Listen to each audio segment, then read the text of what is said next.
Army, welcome to my channel. Army, मुझे पता है कि मैंने काफ़ी टाइम से वीडियोस अपलोड नहीं किए हैं क्योंकि वीडियोस पे व्यूज़ ही नहीं आ रहे थे, जिसकी वजह से काफ़ी ज़्यादा नेगेटिविटी आ गई थी। और मैंने सोचा कि मुझे वीडियो अपलोड नहीं करनी चाहिए क्योंकि व्यूज़ ही नहीं आ रहे, तो वीडियो अपलोड करके क्या ही करेंगे।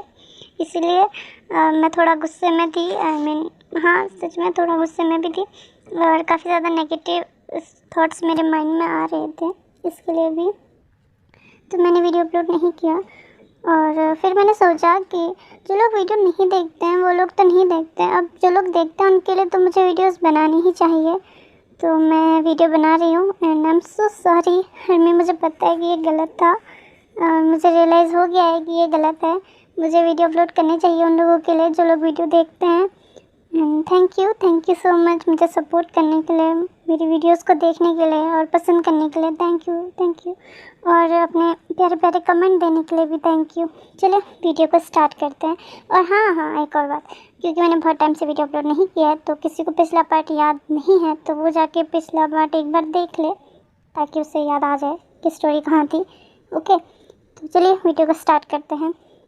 पिछले पार्ट में हमने देखा था कि जो जंगकुक के डैड और डेरन थे वो सब गए थे ते के घर डिस्कस करने के लिए सगाई के बारे में, एंगेजमेंट के बारे में, और जहाँ जंगकुक ने उन्हें काफ़ी ज़्यादा डरा दिया था। और जब वो घर आए थे तो रात को भी जंगकुक ने काफ़ी ज़्यादा उन दोनों को डरा दिया था, जिसकी वजह से वो दोनों आपस में ही लड़ने लग गए थे। और अब देखते हैं आगे। तो जो डेरन था और जो डेरन के डैड थे वो दोनों लड़ते लड़ते ही सो गए थे और तभी सुबह हो जाती है। नेक्स्ट मॉर्निंग का सीन हमें दिखाया जाता है और डेरन का फ़ोन अचानक से रिंग करता है, जिससे कि डेरन की नींद खुलती है और वो अपने फ़ोन को आधी नींद में ही उठाता है और बोलता है हेलो, कौन बोल रहा है।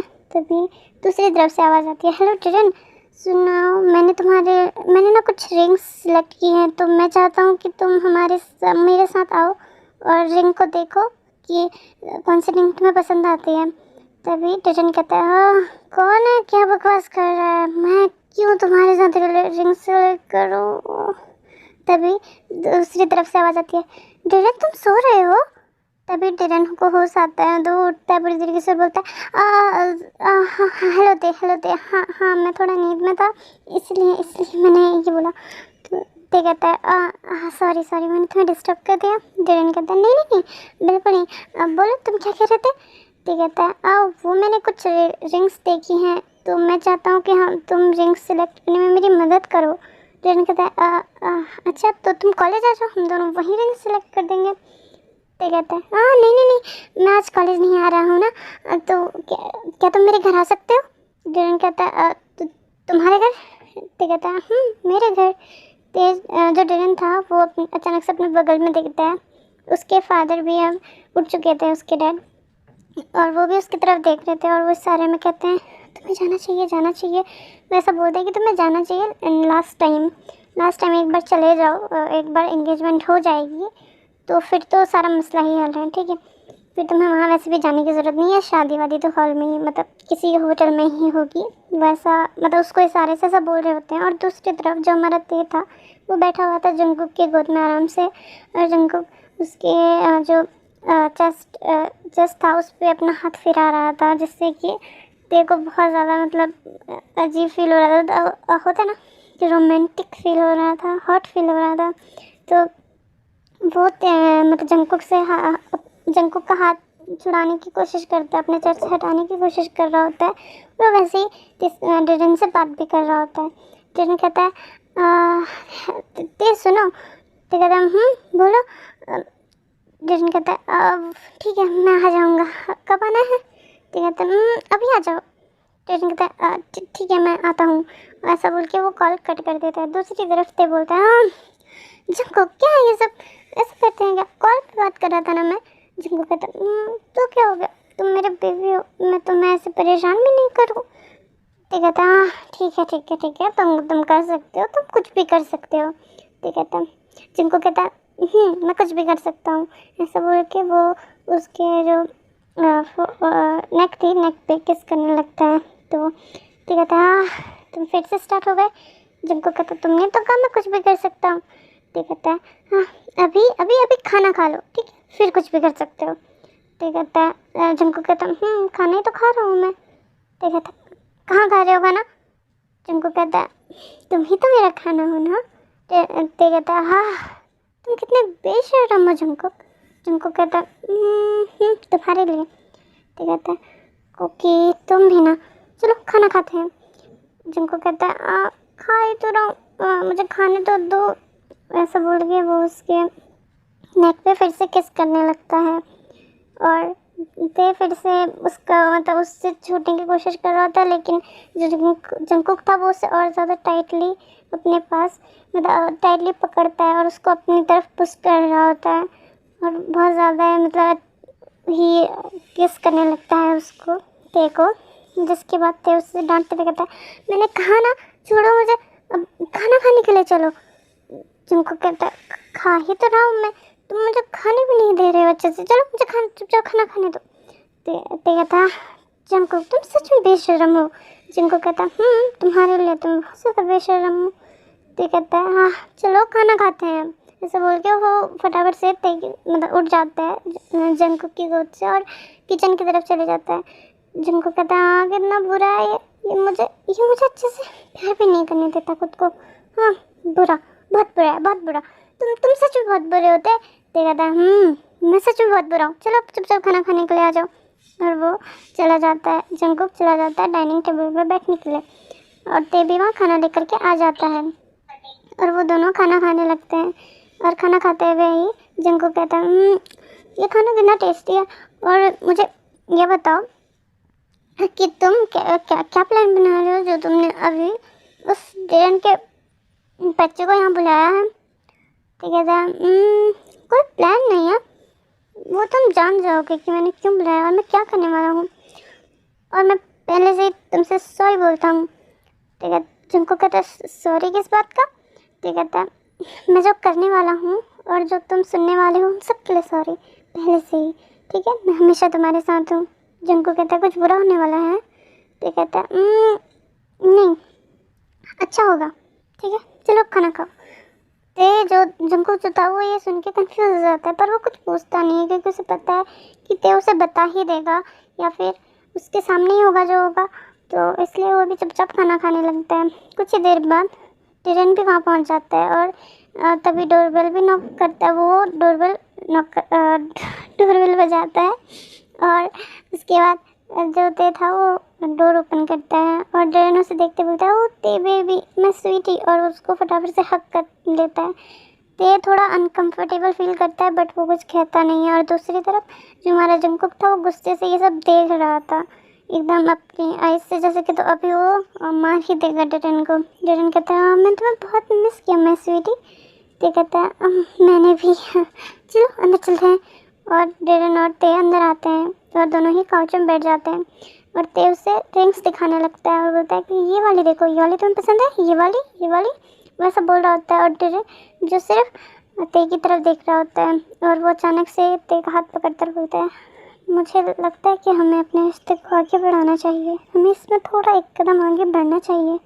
ते कहता है क्या होता है तुम्हारा। डेरन कहता है मैं तुम्हें किस कर सकता हूँ। तो कहता है डेरन ये कैसी बातें कर रहे हो, तो हम अभी ये सब नहीं कर सकते।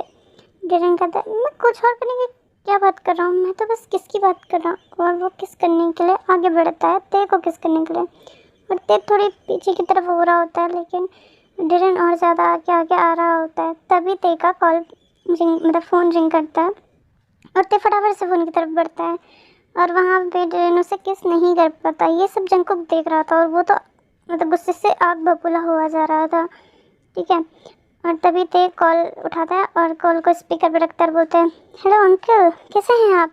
दूसरी तरफ से आवाज़ आती है एक ओल्ड पर्सन की। वो कहता है मैं ठीक हूँ, तुम कैसे हो। तो कहता है मैं तो ठीक हूँ। तभी वो अंकल कहते हैं मैंने सुना है कि तुम एक घर में रहते हो जो कि एक हॉन्टेड घर है, वहाँ किसी की आत्मा रहती है।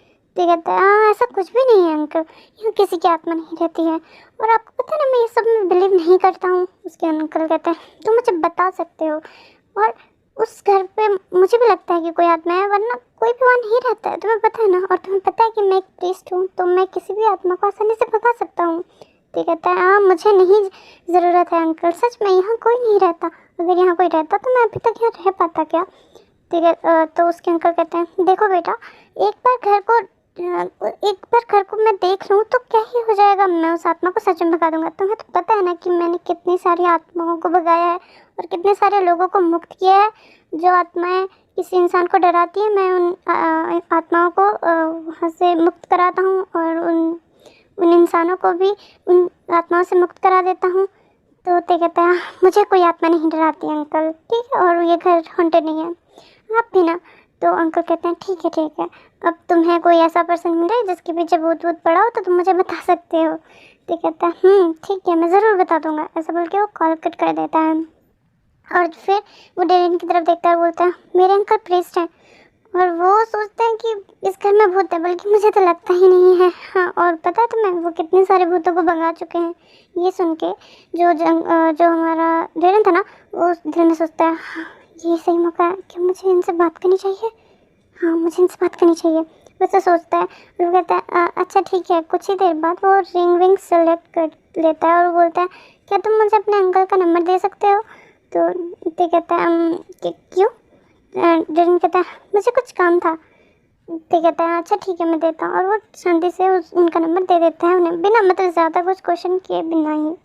और डेरेन भी उनका नंबर लेके वहाँ से चला जाता है और वो घर पहुँचता है और अपने डैड को सारी बातें बताता है कि उससे एक प्रिस्ट के बारे में पता चला है जो कि आत्माओं से मुक्त कराता है। तो उसके डैड कहते हैं ठीक है, हमें बात करनी चाहिए। और वो लोग बात करते हैं। वो अंकल कहते हैं कि भूत किस घर में है तो मुझे बताओ और कहाँ है ये बताओ। तो वो कहता है जिस घर में ते रहता है उस घर में ही है। उसके अंकल कहते हैं हाँ मुझे पता ही था। तो क्या वो तुम्हें परेशान करता है। डेरेन कहता है हाँ वो हमें परेशान करता है। तो ते के अंकल कहते हैं ठीक है, कल मैं वहाँ आ जाऊँगा और तुम लोग भी वहाँ आ जाना, ठीक है। तो डेरेन कहता है हाँ ठीक है और कॉल कट कर देता है।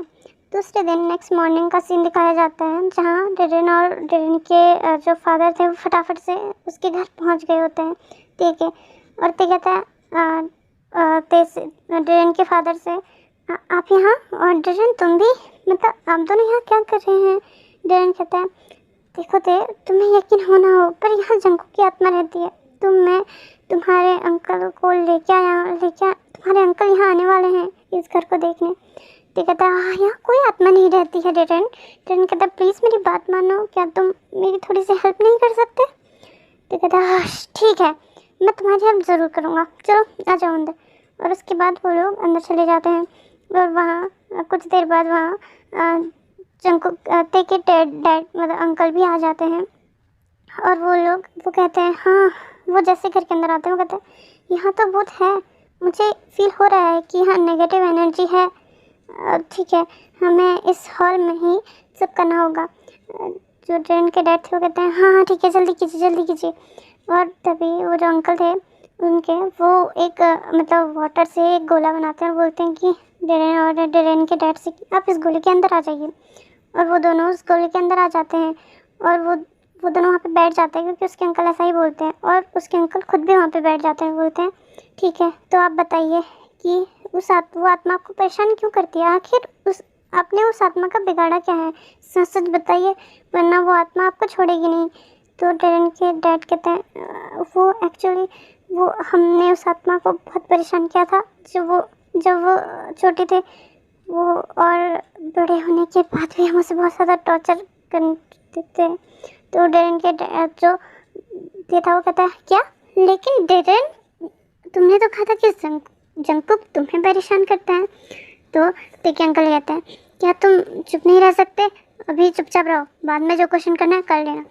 तो डेरेन तो ते कहता है ठीक है। और फिर से डेरेन वो जो अंकल थे वो उनको क्वेश्चन करते हैं कि आखिर क्यों टॉर्चर करते थे।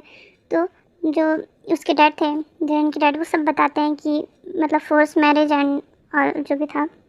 जिसके बाद डेरेन के डैड कहते हैं मतलब वो अंकल कहते हैं कि और कुछ किया है आपने उस आत्मा का। तो डेरेन के डैड कहते हैं वो डेरेन कहता है एक्चुअली वो अंकल कहते हैं जल्दी बताओ क्या किया है वरना मैं उसे कैसे भगाऊंगा। तो डेरेन कहता है वो एक्चुअली हमने उसका मर्डर किया है। डेरेन के डैड कहते हैं हाँ हम दोनों ने मिलके अंकल कहते क्या तुम दोनों ने उसका मर्डर किया है? तो जो डेरन था वो कहता है हाँ वो हमने हमने उससे अच्छे से हमारी प्रॉपर्टी मांगी थी, उससे उसकी प्रॉपर्टी, थोड़ी सी प्रॉपर्टी ही मांगी थी, लेकिन उसने देने से इनकार कर दिया। बल्कि मेरे डैड की प्रॉपर्टी भी, आधी प्रॉपर्टी भी गरीबों को दे दी। और जब मैंने उसकी बहन के साथ ज़बरदस्ती की तो उसने मुझे सज़ा दे दी। मैं वहाँ से भाग आया था कुछ दिनों बाद, पर उससे पता नहीं चला क्योंकि मेरे डैड ने काफ़ी कुछ करने के बाद वहाँ से मुझे भगाया था। और हमने फिर प्लान बनाया उसे मारने का। हमें पता था कि वो एक मीटिंग के लिए जाने वाला है जिसका रास्ता एक जंगल से होते हुए जाता है। हमने उसकी गाड़ी में कुछ खराबी कर दी थी और आधे रास्ते में उसकी गाड़ी ख़राब भी हो गई थी। वो जैसे ही कार ठीक करने के लिए उतरा कार से तो तभी मेरे आदमियों ने पीछे से उस पर हमला कर दिया। उसके सर पे काफ़ी ज़ोर से एक चोट लगी जिसकी वजह से वो वहाँ बेहोश हो गया था। और फिर मेरे आदमी और मैंने और मेरे डैड ने मिल के उसको बहुत मारा, इतना मारा जब तक कि वो मरने की कगार तक नहीं पहुँच गया था। फिर हमने उसे कार में बैठा दिया और कार को स्टार्ट कर दिया और फिर कार जाके एक पेड़ से जा लगी। और जैसा हमने प्लान बनाया था ये सब बिल्कुल एक एक्सीडेंट लग रहा था, जिसकी वजह से उसके घर वालों को भी यही लगा कि ये एक एक्सीडेंट है और उन्होंने कोई भी एक्शन नहीं लिया इसके खिलाफ़ और हमारा प्लान सक्सेसफुल हुआ। लेकिन बाद में हमें पता चला कि उसने सारी प्रॉपर्टी अपनी बहन के नाम कर रखी है और उसके नाम बस ये एक घर है, इसको भी ये जो मेरे डैड के नाम हो गया था। हम नाखुश थे पर हमें इतनी खुशी थी कि हाँ चलो एक घर तो मिला। लेकिन जैसे हम इस घर में रहने आए थे तो हमारे साथ पैरानॉर्मल एक्टिविटी होने लग गई थी और हमें जंको की आत्मा दिखाई देती थी। उसका घोस्ट हमें हमेशा डराता था और अभी भी वो हमें डराता है। प्लीज़ हमें यहाँ से छुड़ा लीजिए, वैसा बोल रहे थे। और वो दोनों ये सब आंखें बंद करके बोलते हैं कि हमें छुड़ा लीजिए। वो दोनों लगातार ये बोलते हैं कि हमें बचा लीजिए, हमें बचा लीजिए। ये दोनों आंखें बंद करके ऐसा बोल रहे थे। तभी डेरन के डैड को एक जोर का थप्पड़ पड़ता है तो जिससे डेरन के डैड अपनी आंखें खोलते हैं और डेरन भी आवाज़ से अपनी आंखें खोलता है। उसके सामने जिनको की मॉम थी, यानी डेरन के डैड की एक्स वाइफ, और वो रो रही थी। वो बोलती है कि तुम्हारी इतनी हिम्मत, तुमने मेरे बेटे के साथ ऐसा किया? उसने तुम्हारा क्या ही बिगाड़ा था? ये सब तो हमारी गलती थी कि हम दोनों ने एक दूसरे के साथ फिज़िकल रिलेशन बनाया। ये सब हमारी गलती थी और मैं आज तक इस बात के लिए पछताती हूँ कि मैंने उस वक्त इतना गुस्सा क्यों किया उस पर। मैं तभी यहाँ से चली गई थी, मैं उसको क्या ही मुँह दिखाती। लेकिन तुम्हारा उसने क्या ही बिगाड़ा था मुझे बताओ। और डरन तुम्हारा, वो तो तुम्हें जानता भी नहीं था अच्छे से। आखिर मेरे मासूम से बेटे ने तुम्हारा बिगाड़ा क्या था? और तुम तो अब आसानी से घूम सकते थे ना। डिवोर्स लेने के बाद तो वो भी तुमसे अलग हो गया था। तुम कुछ भी करते, तुम हाँ जाते। तुमने मेरे बेटे के साथ आकर ये सब क्यों किया? मुझे जवाब दो, मुझे मेरा बेटा वापस ला के दो। मैं तुमसे भीख मांगती हूँ, मेरा बेटा मुझे वापस करो। मैं उससे माफ़ी मांगना चाहती हूँ। मैं इतने सालों से पछतावे की आग में जल रही हूँ। मुझे मेरा बेटा वापस करो। मैं उसे क्या मुँह दिखाऊंगी? मरने के बाद जब मैं उसके पास पहुँचूंगी तो मैं उसे क्या बोलूँगी? मुझे बहुत पछतावा है कि मैंने उसके साथ अच्छा सलूक नहीं किया। मैं क्या करूँ? तुम मेरे बेटे को वापस करो प्लीज़, मेरा बेटा वापस करो। तुम बाप के नाम पे धब्बा हो। तुम्हारा जैसा इंसान, घटिया इंसान मैंने अपनी लाइफ में नहीं देखा। मैं बहुत खुश हूँ कि मैंने तुम्हें छोड़ दिया, तुम्हारे जैसे घटिया इंसान को। लेकिन उसकी कीमत मेरा बेटा होगा, मैंने कभी नहीं सोचा था। मैं क्या करूँ? मुझे मेरा बेटा वापस करो प्लीज़ प्लीज़। वो बहुत ज़्यादा रो रही थी और तभी वहाँ पे ते आता है और उनको संभालता है और जिन भी वहाँ पे आ जाता है और वो भी उन्हें संभालता है। और वहाँ पे जंकुक की आंटी भी आ गई थी जो कि वो भी बहुत ज़्यादा रो रही थी और वो भी डेरन के डैड और डेरन को एक एक थप्पड़ मारती हैं। और आरएम भी वहाँ पे आता है और बोलता है, मैंने आपसे ये उम्मीद नहीं की थी मिस्टर जियान, आप इतने घटिया इंसान निकलेंगे, मुझे पता नहीं था। तो तुम्हारे जैसे घटिया इंसान को तो बहुत कड़ी सज़ा मिलनी चाहिए, बहुत कड़ी। जिसके बाद वहाँ पे पुलिस भी आ जाती है और वो उन दोनों को अरेस्ट कर लेती है। जो डेरन था वो कहता है, प्लीज़ मॉम मुझे बचा लीजिए, मॉम प्लीज़ मुझे बचा लीजिए। लेकिन उसकी मॉम कहती है, तुमने बहुत गलत किया डेरन, इस बार मैं तुम्हारा साथ बिल्कुल नहीं दूंगी। काश मैंने उस वक्त भी नहीं दिया होता तुम्हारा साथ। अब पुलिस उनको अरेस्ट करके वहाँ से ले जाती है। और जो डेरेन मतलब देखिए जो सब लोग थे, डेरेन की मॉम, जंगकुक की मॉम, सब लोग बहुत ज़्यादा दुखी थे। पछतावा था की मॉम, जंगकुक की मॉम के आँखों में, और बहुत ज़्यादा रो रही थी। और जंगकुक ये सब देख रहा था, वो दूर से ये सब देख रहा था, और उसकी आँखों में भी आंसू थे, वो भी बहुत ज़्यादा सैड था। तो ओके गाइस, आज के लिए इतना ही। अगर आपको वीडियो पसंद आया हो तो वीडियो को लाइक कीजिए, चैनल को सब्सक्राइब कीजिए, और वीडियो को शेयर कीजिए, और प्यारे प्यारे से कमेंट कीजिए, ओके, ताकि मुझे थोड़ी मोटिवेशन मिल सके। और ये इस वीडियो का लास्ट सेकंड पार्ट था, मतलब इसके बाद एक ही पार्ट बचा है इसमें, और ये स्टोरी ख़त्म हो जाएगी। Okay guys, bye bye, take care army. हमें तुमसे प्यार कितना ये तुम नहीं जान